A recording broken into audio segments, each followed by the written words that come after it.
So when I got home, by the time the end of the tour happens, I was recording, I was singing a lot better, and I just had a lot more confidence.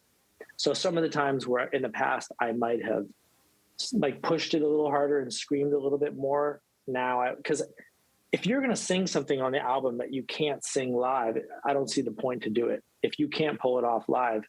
And I've done that before, and I've skipped those songs because my music was so heavy and loud and chaotic, but it was also what I was hearing in my ears was a lot of noise and a lot of low end. So anyway, we fixed all that. And by the time I got home, I was recording and singing, and I was like, oh, I can make the music really heavy, but I can also have my voice be more of an instrument than just be this like angsty kind of like. Hey, what's up, Vox and Hops heads? I'm Matt, the vocalist of Cryptopsy and the host of the Vox and Hops Metal Podcast, brought to you by Sound Talent Media and Evergreen Podcast, where I sit down with fellow metal musicians to talk about their lives, music, and craft beer. Hope you had a killer weekend. I most certainly did.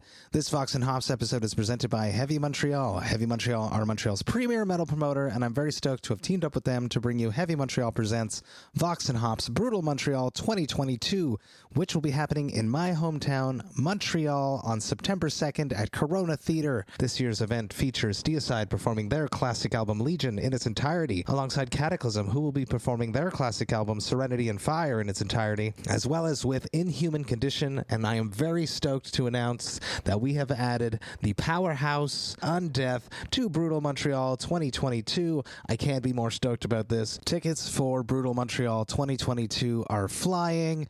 Trust me, if you want to come to this year's event, you should pick up your tickets now via the link in the description of this podcast, because it is going to sell out and you're going to miss out on the chance to hang out with me and enjoy life, metal, and craft beer in my hometown of Montreal. It's going to be a blast. Don't miss it. I'm very stoked to have Heavy Montreal behind the Vox and Hops Metal Podcast. Now, before we jump into today's episode, I'd just like to ask you to follow the Vox and Hops Metal Podcast on the podcast platform of your choice. But more than that, I would love for you to rate and or write a review of the podcast on your favorite podcast platform.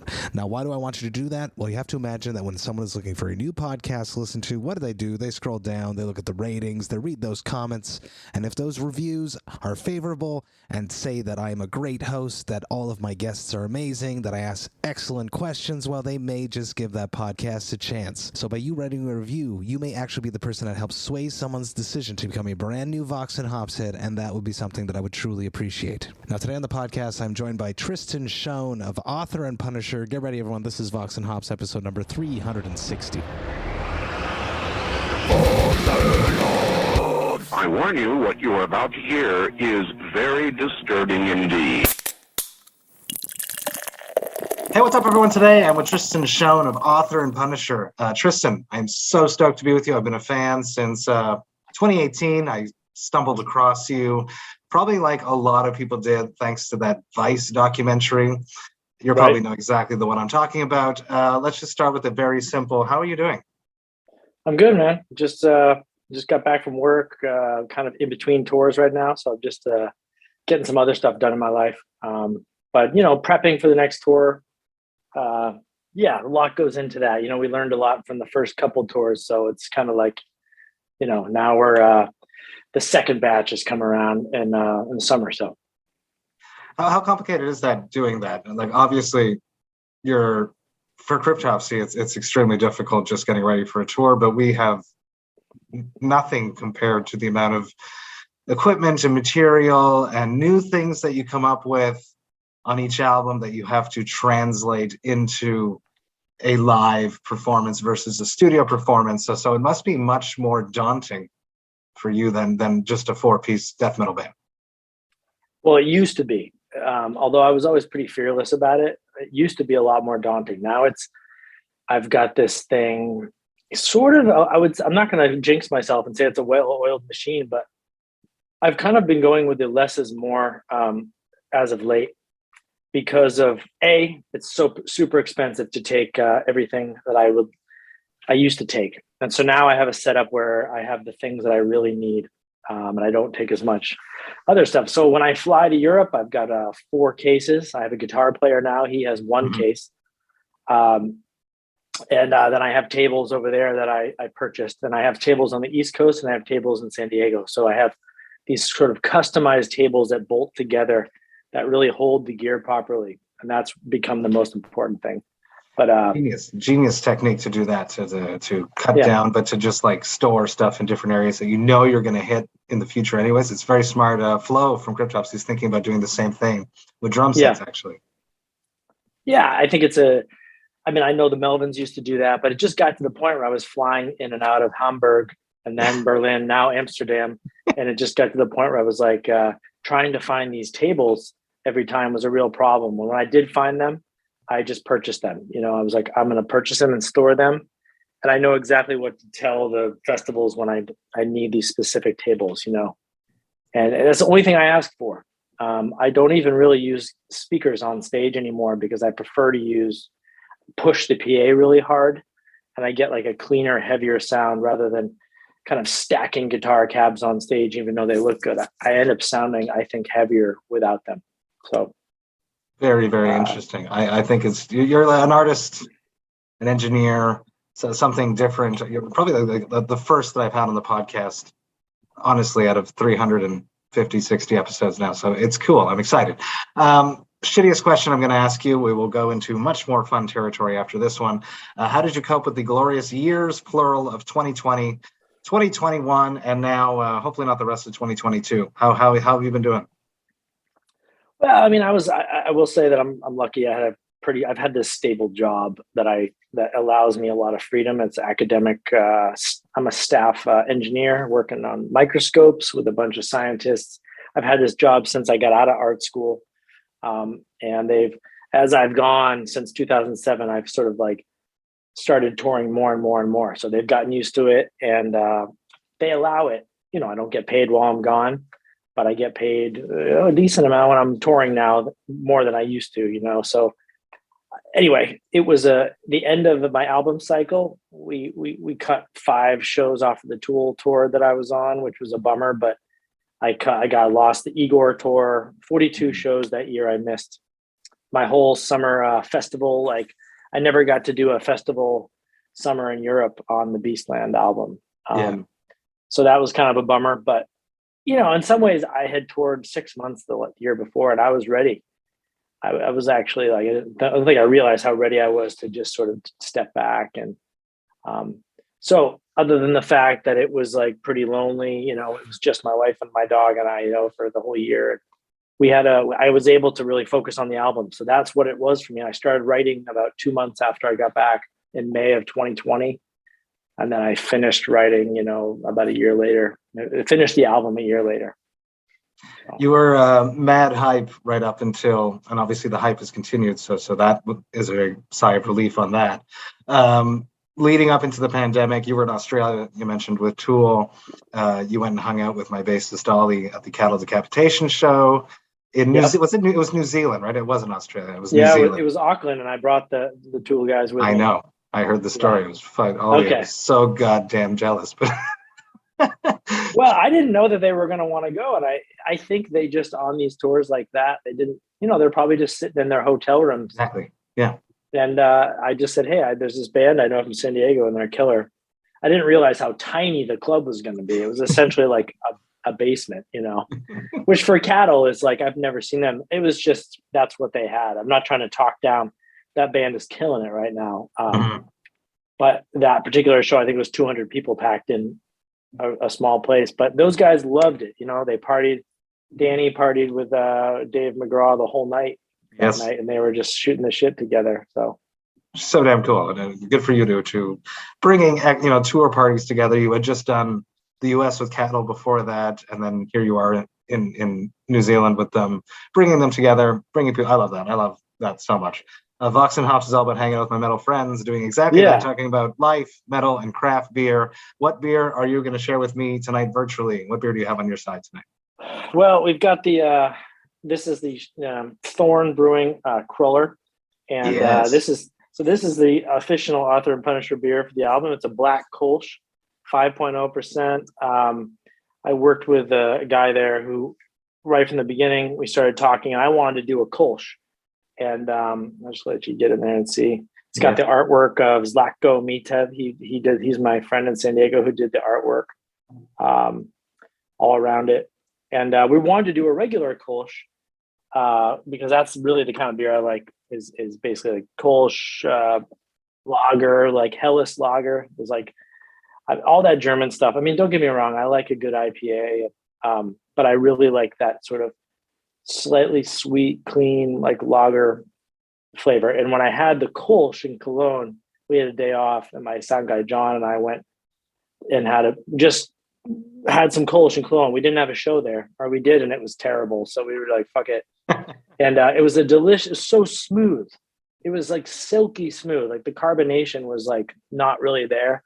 And I loved it so much. So I asked them to do this, and they decided to make it a black Kolsch because they had to make it a slightly more metal, beer. They can't help themselves, these breweries. They're like, it's got to be a metal beer. Metal beers have to be either 12%, 14%, or they're black. There's no in between, and I disagree with that. So it's okay though. How was this black Kolsch?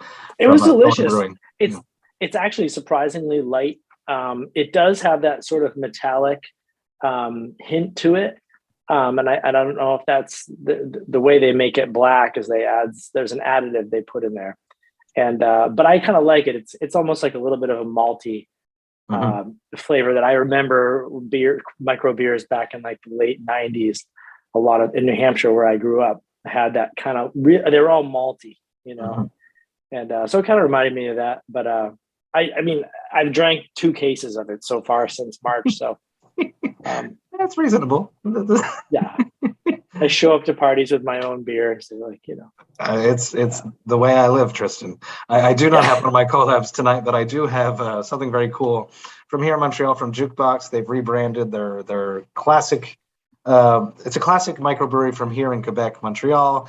Very important back in 2015. They dropped a very seminal beer, we would say. Their Distortion. Then they started sort of losing traction because they also opened another brand called Avant-Garde, where they brew everything now, and it sort of was cannibalizing Jukebox. So they did the drastic decision to rebrand the entire thing, and they're starting off with classic American styles.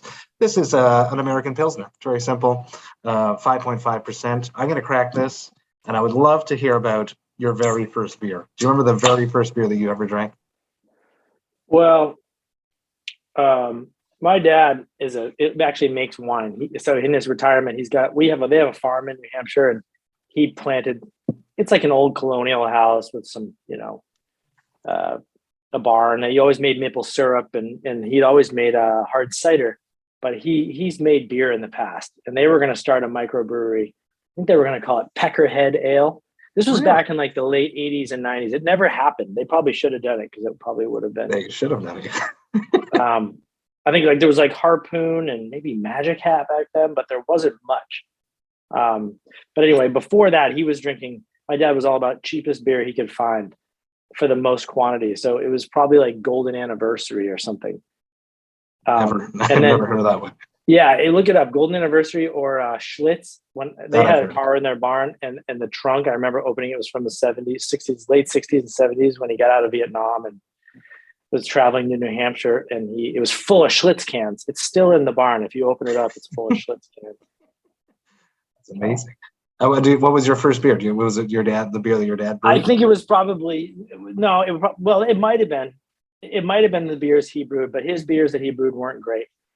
He'd open it up, and then half of the beer would fly out of it, and then you get about a half of the.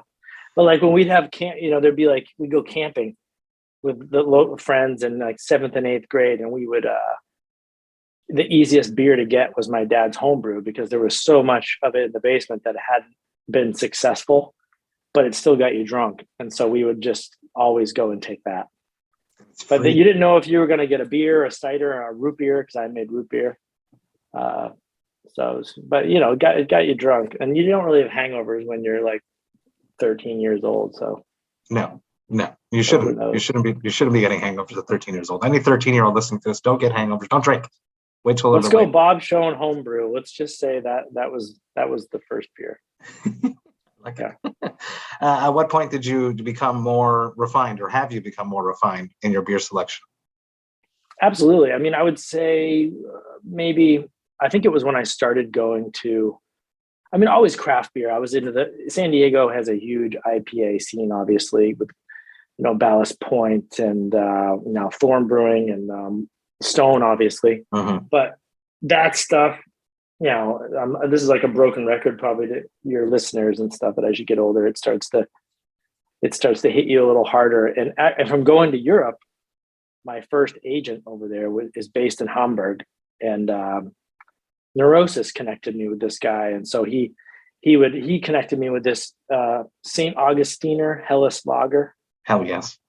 You can see it because it's this bottle and it's blue, and there's like this, I can't remember the label.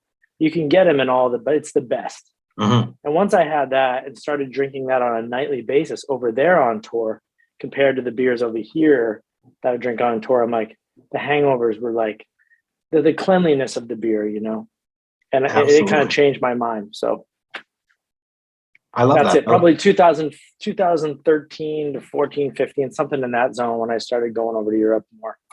Well, luckily, there's a lot more Kolsch's and Helleses coming and making trends over here in North America for you now. Because most hop heads, it's the typical beer drinker route. You get into the hazy IPAs, and then you're just crazy about those for, let's say, a year and a half, 2 years, because they're sweet and they get you drunk and they're delicious. And then you get like palate fatigued almost on them, and you just want to go back to a classic American Pilsner. Something clean. Yeah, exactly. Cheers. And sorry, I've switched up my cheers. I've switched up What's to that one? Yeah. I don't know. I think she got this at Trader Joe's. It's a German imported Peters brand classic, a Dutch style Pilsner made in Germany. I don't know, but it's good. It's one of the classic European, like I would call like double barrel, 16 ounce, a 1 pint, official 1 pint. I love it. It's like that's the standard size up here in Montreal. I love that. I would love to hear about the soundtrack of your youth. When you were growing up in your parents' and guardians' house, what music was playing? When you were not in control of the radio, what music did your parents or guardians listen to? It was these reel-to-reel. Well, at Christmas, it was the Messiah, but that was on the record. But it was my dad, the reel-to-reel. He got a reel-to-reel when he was in Vietnam. He bought it in Japan when he was stationed there. And so he had all these like Joan Baez, Crosby, Stills and Nash. It was all that kind of like more folk stuff, And then he also had some records of like Led Zeppelin. That was probably like the heaviest thing was like Led Zeppelin, a lot of Beatles. And then when I got into, the 7th and 8th grade, there was like some of that hair metal stuff that my friends listened to, but it wasn't until I got into high school, because I grew up on a farm, I was far. I was about a 45-minute drive from my high school. So once I got there, then I heard other music, and it was like the Melvins and Sepultura, and those were the bands that I first heard. And I was like, oh, it definitely was like nobody in my family listened to anything heavy. When I heard that, it was like, boom, like it definitely triggered something in me, It's like Pandora's box. Yeah. And people are like, why did you get into heavy music? And I'm just like, I didn't, it wasn't a choice. It wasn't even a scene, Yeah. It wasn't like there was like a metal hardcore scene. I mean, there was, I found it, but when I got into that stuff, it was just like listening to WUNH, the radio station. And then listening to stuff like Fugazi and Helmet and Ministry that my friends would like play in the car. Probably 92, 93.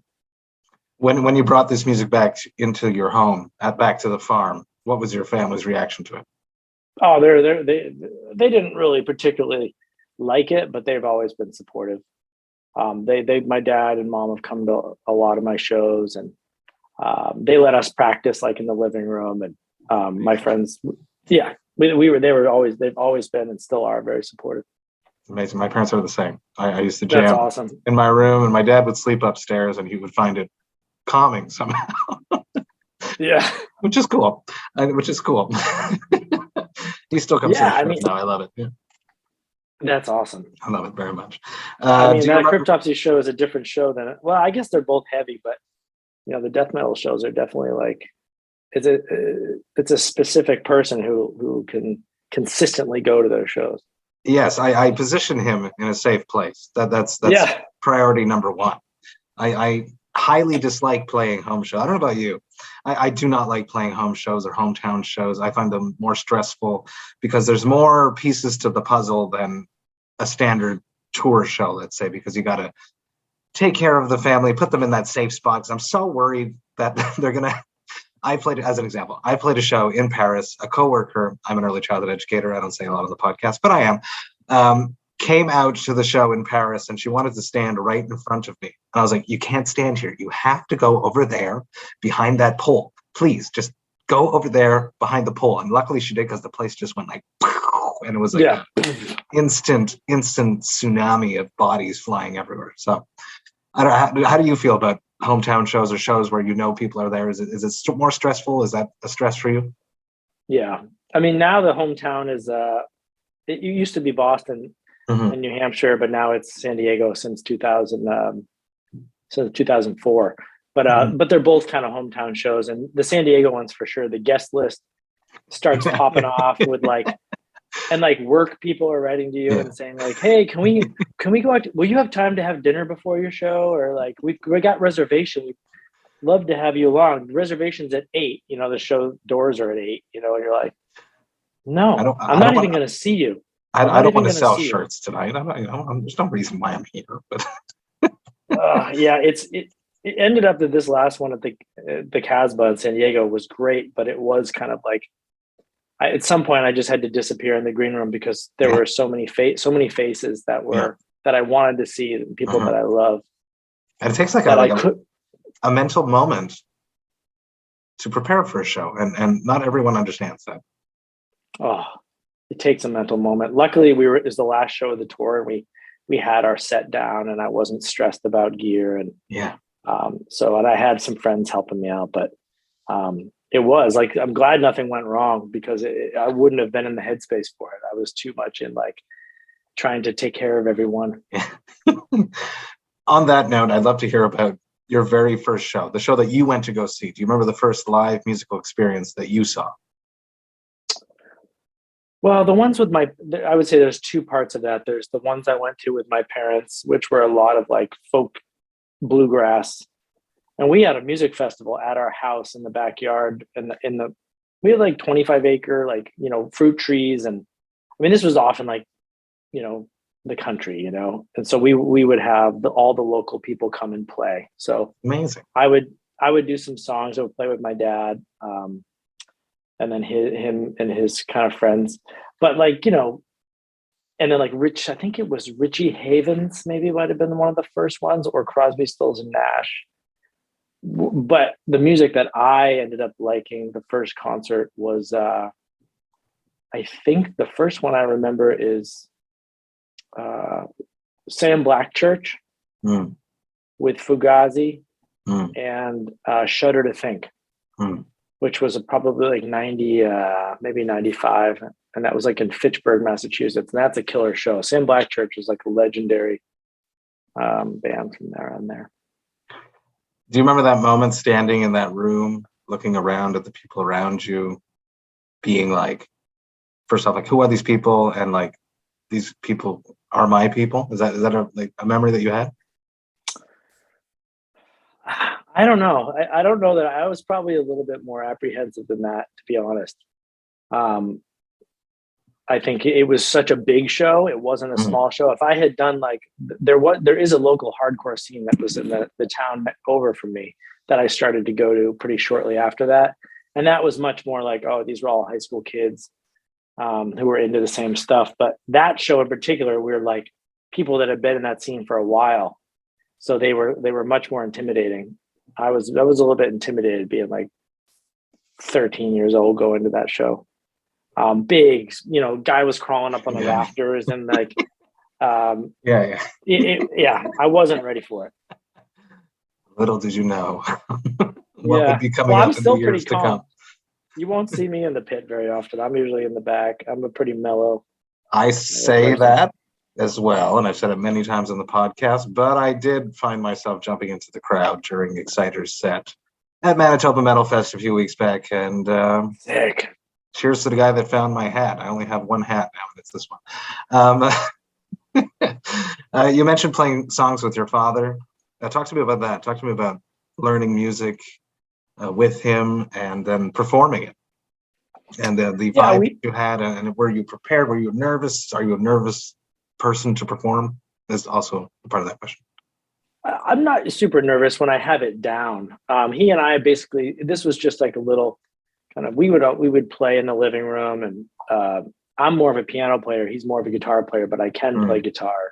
I'm like, can strum chords and power. I used to play guitar in a band and bands and sing, but it was all like power chord, grindy stuff. But yeah, playing with him is great. We play like Beck songs, and we'd play Beatles songs and Led Zeppelin and stuff like that. Yeah, it's really fun. He's a really good singer. And now my brother's getting into it. He hadn't been. He's always very musical, but I gave him my acoustic. He's back east. And so now he's really into it, which is cool. So when I go home, we'll like learn Neil Young songs together and stuff. And do it all together, the three of you. Yeah, I'm usually either at my brother's or my dad's, so we haven't really kind of done it together, but I'm doing it with them separately for now. But maybe eventually we can get the full Shone band together. That's so cool. My dad loves music, but he was never musical. So I'm jealous of that. That sounds really, really cool to have had the chance to continue doing that. I'd love to hear about your first show, your first time on stage, that 13-year-old kid that went to the show that was too much, and the hardcore scene. I'm assuming that eventually you found yourself on that hardcore scene stage was probably the next step. Yeah. Well, yeah, the first band was actually a high school band. I mean, actually, the first thing was playing piano and recitals and stuff. And I had a singer. We would do like 7th and 8th grade. I would play piano and he would sing, but that wasn't really like a stage. It was school performances. So then like the first rock band was a talent show with at the school where we played the Cure, The Forest, and I sang and played keyboards. And then that band kind of went along, but the first one, the heavy band was basically a band called Empathy Test. There is a band called Empathy Test out now, but that's more of a synthwave, like I don't know, they're more like a synthwave kind of band. But we were a different band, and we were more industrial. So I programmed the SR16 Alesis drum machine. I would play guitar, and the other guy, Sean McCumber, is actually a writer for Decibel now. Cool. If you look him up, he's done some big stories in Decibel. He likes a lot of death metal, and but anyway, he and I were in a band, and we had a bass player, and so the three of us would play with the drum machine. We used to play at a place called Safe and Sound in Rochester, New Hampshire, which is about 20 minutes away. All ages, straight edge kind of place, and we got to play some pretty good shows. I was never really nervous with that band. I didn't sing. I played guitar. The beats were already programmed. But and then going away from that and having bands with members, and then going back to the drum machine, because I loved the consistency of the drum machine, because you don't have to deal with the drummer. A few notes on that. I was going to say that it's funny that you automatically went towards an electronic drummer, and it just makes me think like young people that want to make music try to like find members, and you automatically in your mind were like, we don't need a drummer, I know how to do this. So not you, right? Even at that point, there was nothing that was going to hold you back because you wanted to create music, which is interesting. It was basically Godflesh, because we were both huge Godflesh fans, and it was Selfless. The album Selfless had come out, and I loved a couple of those songs on there, and I loved the way that I didn't even know about like electronic drum and bass and jungle and dubstep and all the music that I really got into. But I didn't even know about that stuff at that time. But I loved the way that the kick drum sounded, and when I play it through the PA systems, it was just so cool. You could get like a lot tighter with your chugs, because kids that are that young aren't playing like double kick drums and stuff that well. No. and at those clubs, they're not miking up kick drums either. So it always just sounded terrible, and they don't know how to tune their drums. So I was like, oh man, these are perfect, So you guys were automatically sounding better than all the other young bands. Yeah, except that we had other problems, but in general. But it was really, we played the biggest show we played, I think, was with His Hero Is Gone, and that was this band. It later became Tragedy, And that was in Troy, New York, because I ended up moving out there for school in RPI in Troy, New York. Young drummers, you have a hard job, so don't drink too much, because that will definitely that will definitely impede your ability to hit well and play on time. That was the other note I wanted to talk about. That Krüller came out. Krüller came out back on February 11th via Relapse Records. Talk to me about this record. I've been a fan since 2018, as I mentioned earlier. Beastland. I wrote you a message immediately when I did discover you, and told you how much I enjoyed it. And then here comes this new one, and I find it's different. I like it. I like it very much, honestly. But it's way more. It's heavy as fuck, but there's a lot more clean vocals going on. Can you talk to me about that approach, and how much does that have to do with touring with Tool? God, it was. I think from being on that tour, and it definitely had something to do with the tour, because it wasn't my intention to come back from the tour like, oh man, I gotta sing cleaner. I just the whole tour from starting on the first night in San Diego, we did 12 shows in the US, and then we did like 10 shows in Australia.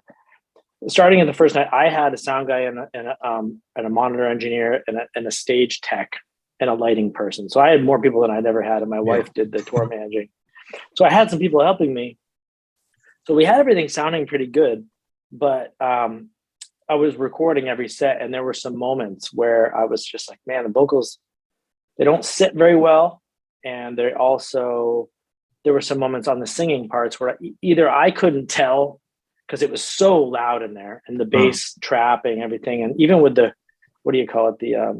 The subwoofers and the setup and the way, so you don't hear the bass behind you. But can't remember the word for that. I should know that. I'm not well versed enough in okay, that's fine. So anyway, it was like I wasn't able to hear myself, or I was singing flat.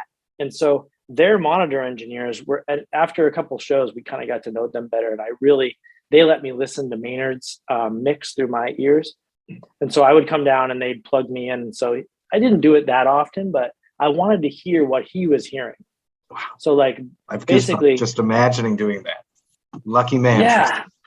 Well, it was cool. I mean, their monitor engineers and honestly the whole crew warmed up to us. At the beginning, they saw all these people coming in, and we were a mess with all these weird instruments, and we were a pain in the ass because it took forever. But so I got to listen to it, and what I noticed was there was no low end at all. Like everything below like 150 hertz was just gone. And so I love low end. And then also the vocals had no effects on them. The guitar sounded very plucky. The bass was more like you could hear the pitch, but there was no low end. Interesting. And the vocals were pretty loud. And so I started to mimic some of that stuff. And every night I would talk to them more and more. And immediately it was like my vocal pitch got better and I was more confident. And also getting rid of the stage speakers that I had next to me, because they're just blaring at me, and you didn't need them in that room anyway. So when I got home, by the time the end of the tour happens, I was recording, I was singing a lot better, and I just had a lot more confidence. So some of the times where in the past I might have like pushed it a little harder and screamed a little bit more, now because if you're going to sing something on the album that you can't sing live, I don't see the point to do it if you can't pull it off live. And I've done that before, and I've skipped those songs because my music was so heavy and loud and chaotic, but it was also what I was hearing in my ears was a lot of noise and a lot of low end. So anyway, we fixed all that. And by the time I got home, I was recording and singing, and I was like, oh, I can make the music really heavy, but I can also have my voice be more of an instrument than just be this like angsty kind of like,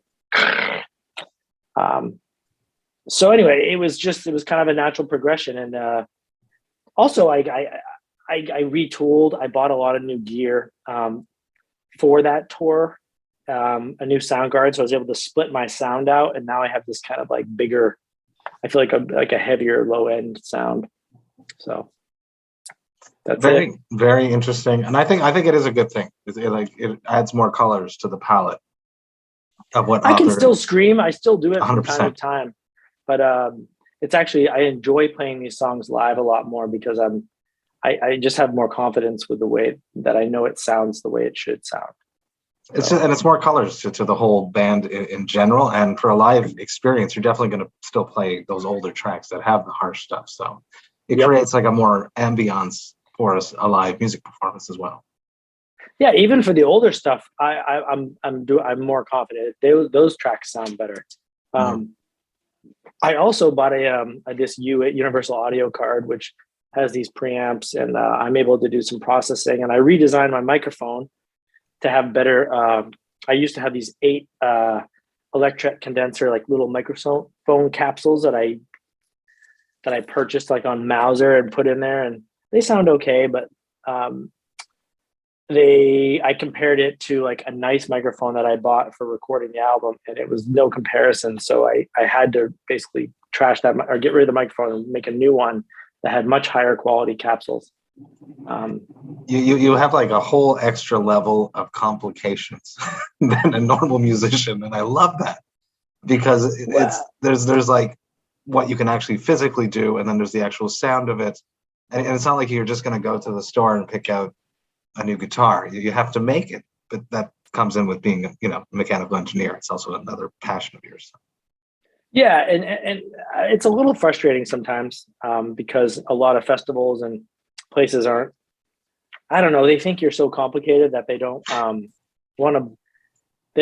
give you a proper slot. They think you're going to be a liability, or they think it's going to take you a long time to get on stage.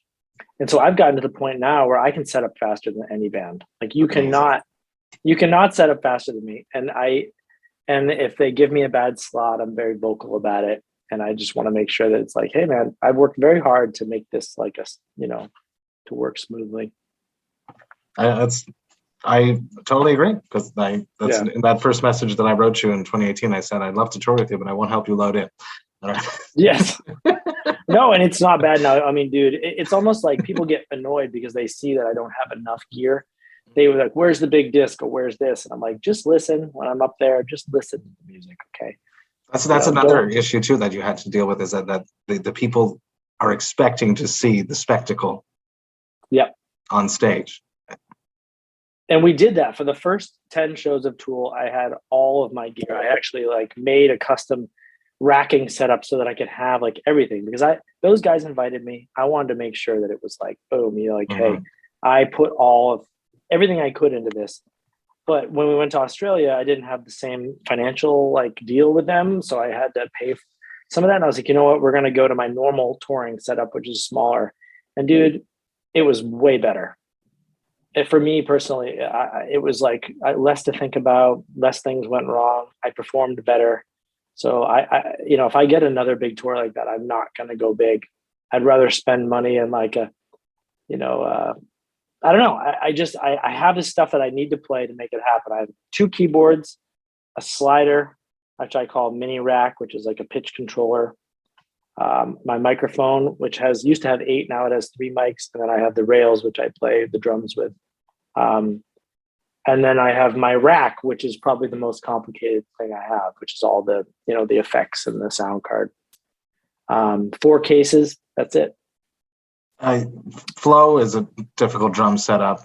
He has people, and has in the past, and has right now with Ultimus, drum techs, let's say. Is that ever a point in your life that you'll be able to trust someone enough to set everything up and you just walk on stage and it just works? Well, I had a tech with me who's my business partner and one of my closest friends. And we did it together. And well, I'm talking like really away, and then you just trust us. Like not even there, and you just come and set up. Yeah, we could do that. John Cota, who's my sound guy now, who also works with like Red Fang and Big Business, and we've gotten to the point now where there's 3 of us, and so I will, if I'm too busy doing something else, he can set everything up and break it down. But I just don't have it in me to make somebody do that, not yet. Because I throughout the whole conversation, that the thing that I keep hearing is the stress of things not working properly. More so than the performance. Yeah, because so much of it is custom made. Once the stuff we started a company, and we're redesigning some of these things to be more, mass produced. designed by another engineer who does more product design. And those products will be more rock solid. Mine have exposed electronics and there's a couple of wires soldered on here and there. So before a big festival or a big show, I really need to test that out and kind of go through a bunch of tests that only I know about. Mm-hmm. Is this the first album that you mixed, Krüller? No, in fact, the only two albums that I didn't mix were Beastland and Milk and Honig, the one with Phil Anselmo. Exactly, yeah. Yep. So how was everything that? Else I mixed? And then you coming back and taking the reins on that. How much of that had to do with because you wanted to do it or because of the pandemic? No, we actually, Jason, who I was talking about before, goes as Viter, Jason Began. He did a lot of the electronics. He and Phil Scrosso are the two other co-writers on the album. I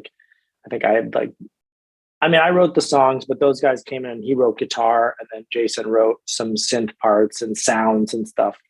So he was going to mix it, but then it turned out that it was like, we were getting a little low on time, and I really wanted him. There was so much more creative stuff I wanted him to work on. So I said, I kind of made this decision. I was like, well, why don't I mix it? And you just keep throwing me synth stuff. Very cool. Yeah. And I'm really glad we did it because I feel like on Beastland and Milk and Honig, they sound good in their own ways. Like they sound like they're unique in the way that the guy who mixed them, I think, is like Kurt made it sound like gnarly and and then Phil's dirty. Dirty. And I wouldn't have mixed it that way because I like it to be the low end to be bigger. So I had to, since I had so much time, I was like, you know what, I'm really excited about doing this. And Phil Scrosso, who was my manager, he's not now because As I Lay Dying is touring again and he's got to focus on that. But he was a little worried about it, because I'm not an engineer, that type of engineer. Mm-hmm. But it was fine. I learned a lot. I had endless time. So it really worked out, and it sounds exactly like I wanted it to sound. That's like amazing. Nobody. Yeah. So anyway, I feel like I almost want to go back and remix some stuff from the olden days. Very cool. I was heading towards that exactly, and also towards if other bands or other artists were interested in having you mix stuff, would that be something that would interest you in the future? Yeah, I would do it. Yeah, sure. It's not necessarily the most I don't have much time right now between this business that we're opening. I barely have enough time to work on that and go see my family and hang out with my family. So Author and Punisher, I will not be joining another band probably ever. So it's not like I'm looking for opportunities there. I just want to do Author and Punisher and tour. I don't want to do anything else with anybody. That means that Author and Punisher is working. So congrats on that. Your lyrics seem to be meaningful, seem to always have something behind it. The parable of the sower, is something that inspired the drone track. So talk to me about writing lyrics that mean something.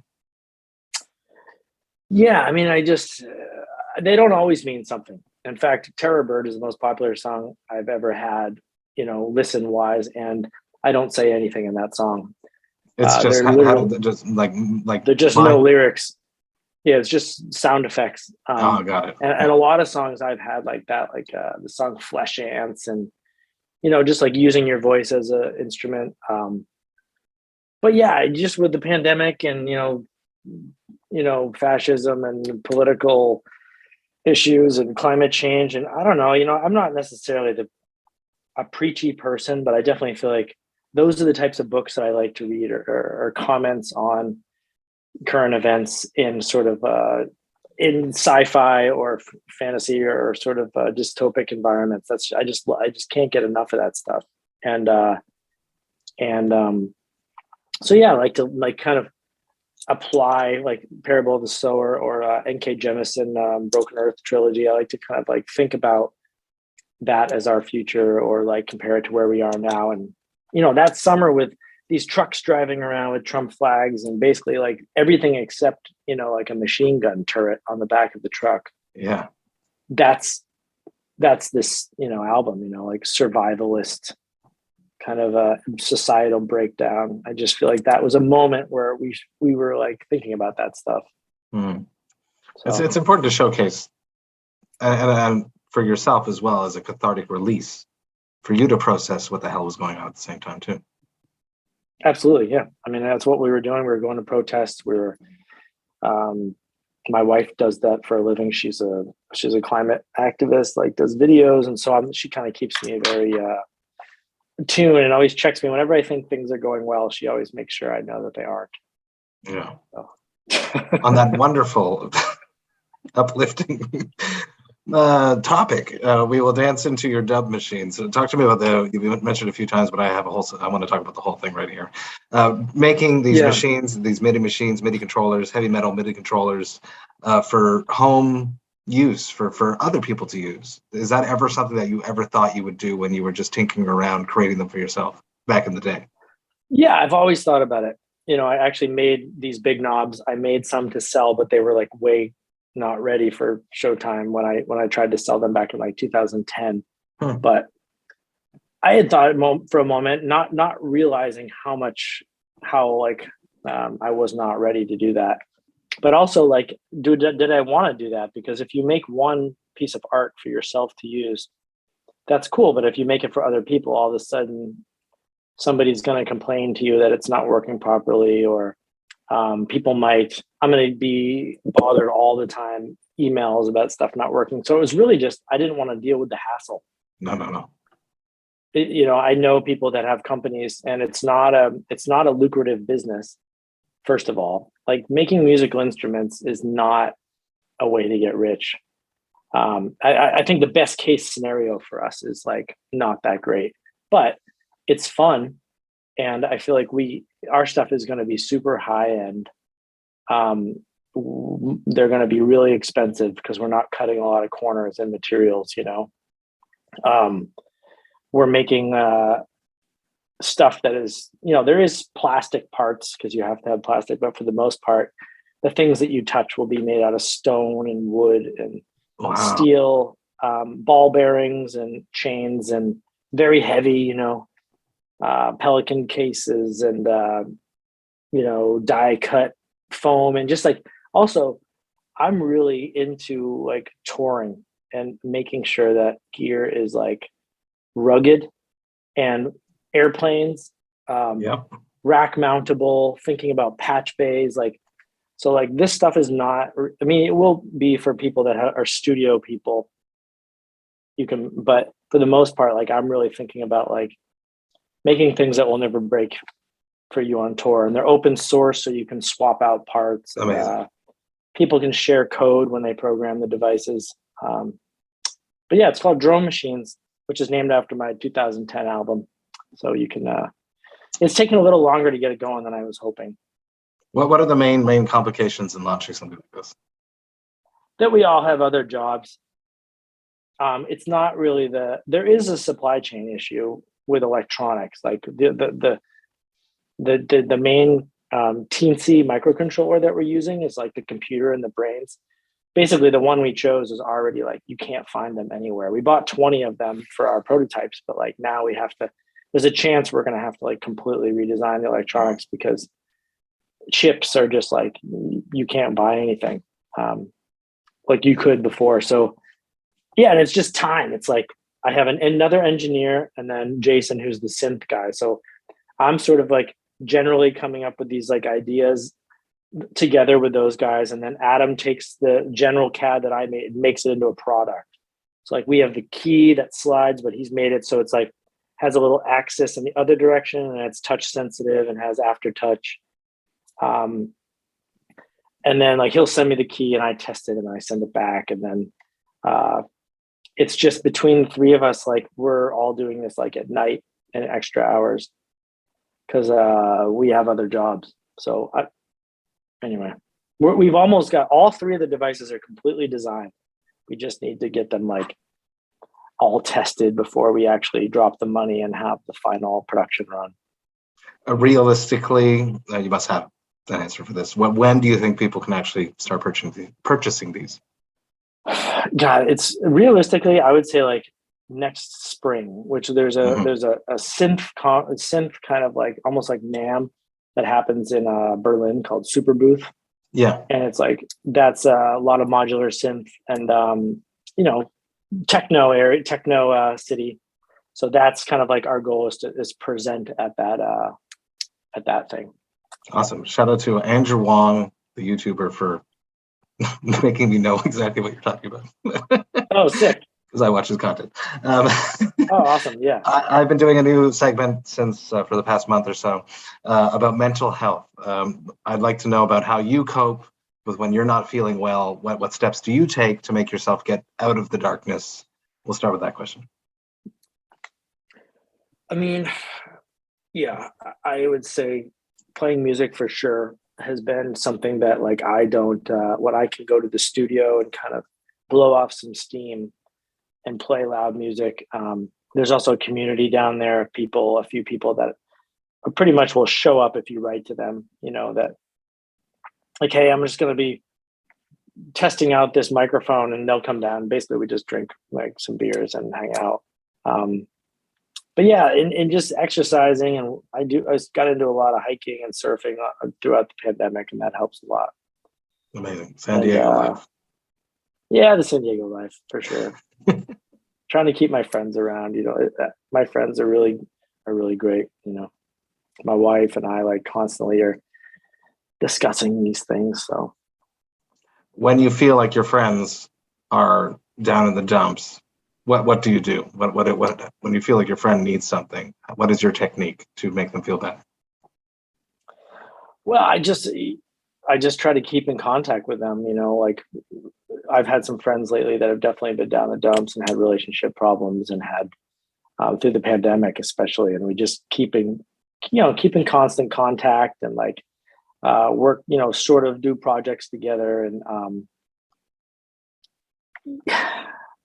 it's all I can do, you know, especially there's been some people in San Diego that have been going through some really hard times lately. And I think it's really made the whole community much more aware. So we're all like, somebody says something that's a little bit weird, you know, there's no like, I'm sure he's fine. Like we're like we're like, there's text messages going around like, hey, is somebody around there? Go see what's going on with him and or her. So it's just community, I feel like, yeah. And, you know, getting therapy, although I know it's really hard for people to find therapists right now. So I've definitely done a little bit of that for sure. And I have no problem, you know, getting in touch with a therapist when I need to. There's no shame in being a vulnerable human. Everyone listening. Oh, it's very nice to talk to somebody about all your bullshit problems, even if they have to do with gear. How many hours do you have? Like, how long am I allowed to talk about gear in this therapy appointment? Amazing. Do you know anything about audio drivers? Yeah. You San Diego now, hiking, surfing. Did you still play hockey at all? Yeah. Well, when I'm home, I don't play out here, although there are people who play at the hockey rinks. I just can't bring myself to play at the let's say hockey in San Diego, but I play pond hockey when I'm home. Because I know it was a big sacrifice back in the day to go to a Catholic school, being an atheist even that young, but it was all for the joy of playing hockey. So cheers to that. Yeah, do you play hockey? At a young age. I do not. I'm a horrible Canadian, but I do like hockey. I love it, man. I was a late bloomer, so you know I was always skating, but playing organized hockey. I think I was like 6th grade, so that would be like I don't know, 12 or something, 11 or 12. Exactly, yeah. So my stick skills weren't as good, my finesse, but I was good enough to get on the high school team. I was like maybe on the senior year, I might have been on the first line, but I was fast, and so I was not scoring a lot of goals, but I was aggressive and I'd kill the penalties basically. Just chase people around. But if I got a breakaway, everyone just was like, "Oh no, he's gonna botch it." Yeah, just right into the glass, you know. His gear is gonna fuck up. It's not the performance; it's the gear. Back to Krüller, the Portishead cover. When I first heard that, I was like, "Oh shit!" And I love that record. So Yeah. It's one of the best records of all time. And that one, especially like the Roseland live album, I absolutely love. And yeah, me too. Yeah. yeah, I did that song in 2007 when I had a bass player, and it was totally different. But it's actually a funny story about Travis from Cattle Decapitation. So he and I had always talked about sort of crossover music, because he's from San Diego and we'd see each other out at shows, and we always wanted to do a collaboration, and he's into like a lot of noisy stuff. Yes, he is. So when we were on tour with them, I had the Portishead cover pretty much programmed. That was 2019. And we kept trying to do it at a show. He was going to sing it. We were going to go record it, but he didn't have time to do it. So it was very close to becoming Travis was going to sing on that track. That would have been so sick. I know. He didn't want to do it the way I wanted to do it, though. I wanted to do it real gentle, and I think he wanted to take it a little different. But I don't know. Don't tell him I said that. Well, if he hears it. But anyway, he did see me perform it in Austin, because they filled in for the Locust. Yes, they did. That show. And he came up and said, "What's up?" But then he disappeared because they went out somewhere else. I'm sure you'll find time to collaborate together. Travis is extremely talented, and so are you. And San Diego will bring people together, as always. Yeah, he's great, man. I love watching him perform every night. One last question, classic Vox and Hops wrap-up question. Probably doesn't happen to you very often because you enjoy drinking light beers, but every once in a while, it happens to everyone. What is your hangover cure? Oh. Well, the most boring hangover cure is actually surfing, if you don't drown. Really? Because something about the seawater. But only thing is, you can't swim very well when you're hungover. So the drowning thing is a possibility. But if you can get in and swish the salt water around in your face and get a couple waves in the face, you get out of the water, it's completely gone. It's crazy. I'll have to try that next time.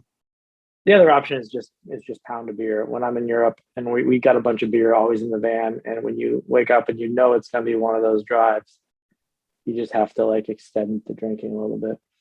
I love that. Another Augustiner straight into Tristan. Yeah, exactly. Tristan, thank you so much for taking the time hanging out with me, talking about life, talking about music, talking about craft beer. I had a blast. I hope you did as well. Everyone, go check out Krüller. Trust me, you're going to love it. I know you've already listened to it, so I don't know why I'm saying that. Massive cheers. This was great. Yep. Cheers. Thank you very much. And we'll see you when we're in Montreal. Hell yes. Cheers. All right. Take care. Hey, thank you all so much for listening right today. You know that I love and appreciate that. Man, this was an awesome conversation. Such a huge fan of what Tristan does. Love the new record. Love the new direction with the more clean vocals. I am really stoked that we got to open up about that. I can't wait until I see his drone machines on the market. It's such a cool goddamn idea. I love it. Massive, massive cheers to Tristan. Can't wait to hang out again face to face. This was a blast. I hope that you had a great time too. Now, if you enjoyed this Vox and Hops episode, you should sign up to the Vox and Hops Metal Podcast mailing list. You get it on my website, voxandhops.com. That's VOXandHOPS.com. When you do that, you shall receive one email a month that contains all of the details of everything that has happened recently in the world of the Vox and Hops Metal Podcast. You'll get to see which episodes I've released recently. You'll get to see which episodes I have coming up. You'll get to see which albums the Vox and Hops album review crew have reviewed recently. You'll get to see any information about any projects I have in the works before I announce them to the public. And trust me, I always have a bunch of things going on behind the scenes. You also get to see which albums Jerry Monk, the metal architect himself, has added to the Brutal Awakenings playlist, the most extreme, fresh, new music that is dropping every week. Jerry listens to it all somehow, and he puts it on the playlist for you to enjoy. It's available on both Apple Music and Spotify. The Brutal Awakenings playlist is what you want to be listening to. Trust me. There's just so much going on in the world of the Vox and Hops Metal Podcast. I hate for you to miss a single thing, so sign up to the mailing list. The Vox and Hops Metal Podcast is brought to you by Sound Talent Media and Evergreen Podcasts. I hope you have a killer rest of the week. I will be back next week with another episode on Tuesday. But until then, remember to enjoy life, metal, and craft beer. Cheers, Vox and Hops heads.